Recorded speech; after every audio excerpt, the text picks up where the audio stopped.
കെട്ടിടം ഇടിഞ്ഞു വീണ ഒരു സ്ത്രീ മരിച്ചപ്പോൾ കെട്ടിടം മന്ത്രി ഉരുട്ടിയിട്ടതാണോ എന്നാണ് വേറൊരു മന്ത്രി ചോദിച്ചത്.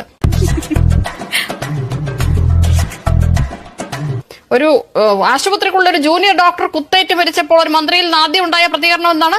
പരിചയക്കുറവ് മൂലം ഉണ്ടായതാണ്. പന്നിക്കണിക്ക് വെച്ച ലൈനിൽ നിന്ന് ഷോക്കേറ്റ് ഒരു കുട്ടി മരിച്ചപ്പോൾ എന്താണ് പറഞ്ഞത്? ഒരു തെരഞ്ഞെടുപ്പ് മുന്നിൽ കണ്ടുകൊണ്ട് മനഃപൂർവ്വം ഗൂഢാലോചന നടത്തിയതാണോ എന്ന് സംശയമുണ്ട്. കാട്ടിനുള്ളിൽ പോയതുകൊണ്ടല്ലേ ആന കുത്തി മരിക്കുന്നത്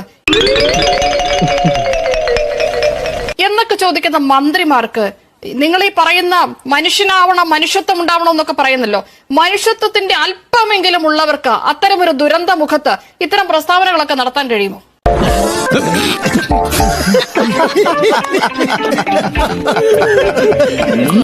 തേവലക്കരയിലെ ദുരന്തത്തെക്കാൾ ദുരന്തങ്ങളാണ് മന്ത്രിമാരെ നിങ്ങൾ. സമസ്താപരാധം പറഞ്ഞ് രാജിവെച്ചിറങ്ങിപ്പോകേണ്ട മഹാദുരന്തങ്ങൾ. 100% ഞാൻ യോജിക്കുന്നു.